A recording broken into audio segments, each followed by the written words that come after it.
Hello students, welcome to Smart Tutors.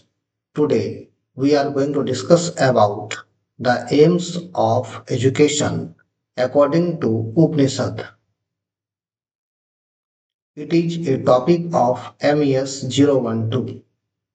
आज हम लोग उपनिषद के अनुसार शिक्षा के उद्देश्य के बारे में बात करेंगे। शिक्षा के उद्देश्य को उपनिषद के अनुसार समझने से पहले सबसे पहले हमें समझना पड़ेगा कि उपनिषद क्या होता है। पहले उपनिषद को जानेंगे तभी हम उसके उद्देश्य को जान पाएंगे कि शिक्षा में इसका क्या उद्देश्य है। सबसे पहले समझते हैं उपनिषद क्या होता है। तो उपनिषद हिंदू धर्म ग्रंथ या सनातन धर्म ग्रंथ का ही एक हिस्सा है।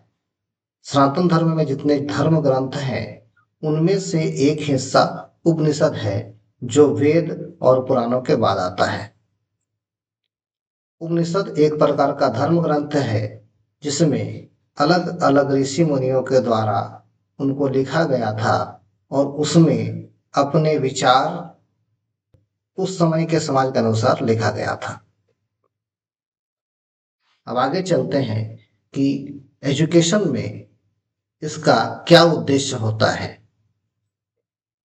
जैसा कि मैंने पहले ही बताया कि उपनिषद हिंदू धर्म ग्रंथ या सनातन धर्म ग्रंथ का ही एक हिस्सा है। उपनिषद के अनुसार शिक्षा का उद्देश्य काफी गहरा, आध्यात्मिक और जीवन को रूपांतरित करने वाले माने गए हैं। ये उद्देश्य केवल ज्ञान प्राप्ति तक ही सीमित नहीं है बल्कि आत्मा की पूर्णता और मोक्ष की प्राप्ति की ओर आगे बढ़ते हैं।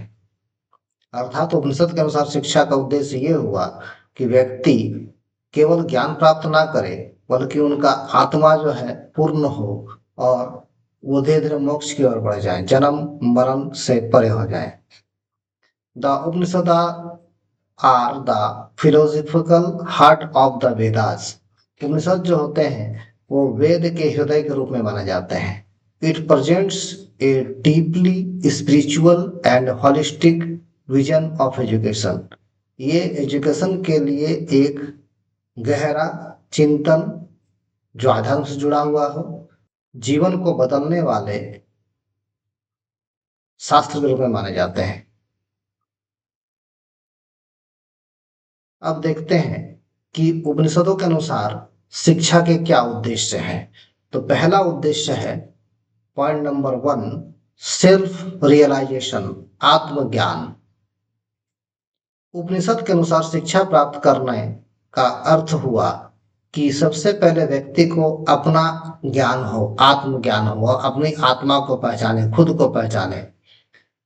शरीर क्या है, मन क्या है, बुद्धि क्या है, चेतना क्या है, इन चीजों को समझ पाए। पहला उद्देश्य यही है इसका, आत्मज्ञान। हमारी क्षमता क्या है, हम क्या कर सकते हैं, हम क्या करना चाहिए, हम कितनी ऊंचाइयों तक पहुंच सकते हैं, हमारे अंदर क्या कमियां हैं, इन चीजों को जानना ही आत्मज्ञान है। पॉइंट नंबर 2, लिबरेशन, मोक्ष। मोक्ष की प्राप्ति उपनिषदों के अनुसार शिक्षा का दूसरा महत्वपूर्ण उद्देश्य है। व्यक्ति को अपने जीवन मरण से मुक्त होने के लिए शिक्षा प्राप्त करना चाहिए। अर्थात जन्म और मरण एक चक्र है जो लगातार चलते रहता है। जब व्यक्ति जन्म लेता है तो उसका शरीर छोटा होता है और धीरे धीरे वो बड़ा होकर एक वयस्क हो जाता है और वृद्ध होकर वो मर के समाप्त हो जाता है। लेकिन आत्मा यहाँ नहीं मरती, आत्मा दूसरे शरीर में प्रवेश करती है और दूसरा जन्म होता है। ये प्रक्रिया लगातार चलती रहती है, ऐसा उपनिषद में बताया गया है।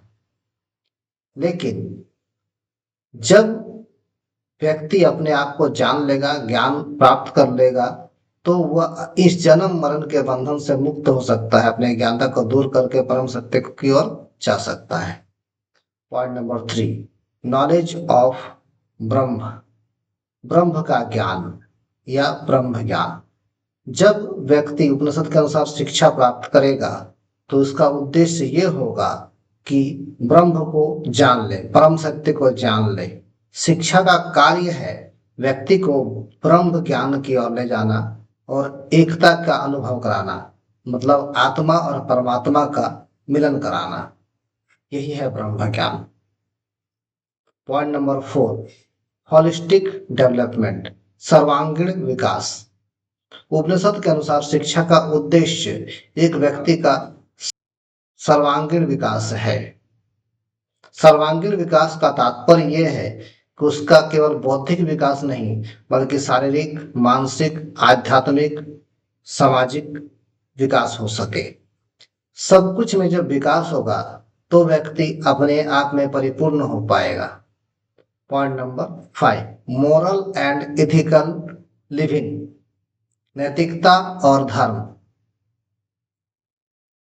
उपनिषद के अनुसार शिक्षा का 5वां उद्देश्य है सत्य, अहिंसा, संयम, करुणा जैसे गुणों का विकास करना। इन गुणों के विकास होने से व्यक्ति के अंदर जो तामसिक गुण है वो धीरे धीरे खत्म हो जाएगा और उसके अंदर सद्गुण का विकास होगा। पॉइंट नंबर 6, गुरु शिष्य परंपरा, गुरु शिष्य ट्रेडिशन। धर्मशास्त्र के अनुसार शिक्षा का उद्देश्य छात्रों को, विद्यार्थियों को गुरु शिष्य परंपरा के अनुसार शिक्षा प्रदान करने से है। अर्थात जो वैदिक शिक्षा का परंपरा है उसी के आधार पर गुरु शिष्य परंपरा के अनुसार धर्मशास्त्र या उपनिषद के अनुसार शिक्षा प्रदान की जाती है। इसमें एक छात्र को अपना सब कुछ छोड़कर गुरु के आश्रम में रहना होता है और गुरु के साथ ही उनके नियमों का पालन करते हुए शिक्षा प्राप्त करना होता है। इससे उसकी जिज्ञासा बढ़ती है चीजों के बारे में, वो क्वेश्चन आंसर कर सकता है, उस पर मंथन कर सकता है, उस पर विचार कर सकता है, उस पर तर्क वितर्क कर सकता है और इस तरह से उसका बौद्धिक विकास होता है। Point number 7, inner peace and harmony, आंतरिक शांति और संतुलन। उपनिषद के अनुसार शिक्षा प्राप्त करने का उद्देश्य एक व्यक्ति के मन में आंतरिक शांति और विभिन्न चीजों के बीच संतुलन करना है। किन चीजों के बीच संतुलन करना है? तो ध्यान, तप, आत्मचिंतन, इन सब में संतुलन करना है। व्यक्ति का मन और मस्तिष्क और शरीर में आपस में तालमेल होना चाहिए। मन कुछ और कह रहा है, शरीर कुछ और कर रहा है। यहाँ पर व्यक्ति अपने काम को सही ढंग से नहीं कर पाएगा, इसलिए इसमें संतुलन कर पाना जरूरी है, आंतरिक शांति जरूरी है। धर्मशास्त्र या उपनिषद के अनुसार जब व्यक्ति शिक्षा प्राप्त करता है तो उसके मन में आंतरिक शांति आती है और अपने कार्य में संतुलन बना पाता है। पॉइंट नंबर 8, इंटेलेक्चुअल अवेकेनिंग, बौद्धिक जागृति। जब व्यक्ति उपनिषदों के अनुसार शिक्षा ग्रहण करता है तो उसका उद्देश्य यह होता है कि उसके अंदर आध्यात्मिक ज्ञान का विकास हो और वह अपने आप को ऊंचा कर सके। उनका बौद्धिक विकास इतना हो जाए कि वह तर्क वितर्क में, जिज्ञासा में विवेकपूर्ण चिंतन कर सके और अपने आप को मांझ पाए। पॉइंट नंबर 9, सोशल रिस्पॉन्सिबिलिटी, सामाजिक उत्तरदायित्व। उपनिषद के अनुसार शिक्षा का उद्देश्य व्यक्ति को समाज के प्रति अपने उत्तरदायित्व के बारे में जानकारी देना है। जब व्यक्ति शिक्षा प्राप्त करता है तो उसे आत्मज्ञान होता है, मोक्ष की प्राप्ति होती है, लेकिन इन सब के साथ साथ समाज के प्रति उसका क्या उत्तरदायित्व है, वह समाज में आया है, समाज को क्या देकर जाएगा, सद्भावना पूर्वक अपने उत्तरदायित्व को निभाना उसका एक कर्तव्य बन जाता है। इस क्लास में इतना ही। आई थिंक ये क्लास आप लोग को पसंद आया होगा। इसको आप लाइक कर सकते हैं, अपने दोस्तों के साथ शेयर करें ताकि उनको भी इसका फायदा मिल सके। हमारा जो नेक्स्ट वीडियो आएगा वो आएगा प्रमाण पर। प्रमाण क्या है, ये किस प्रकार होता है, इसके क्या गुण है, क्या विशेषताएं हैं, इस पर हम लोग बात करेंगे। आज के लिए इतना ही। Thanks for watching.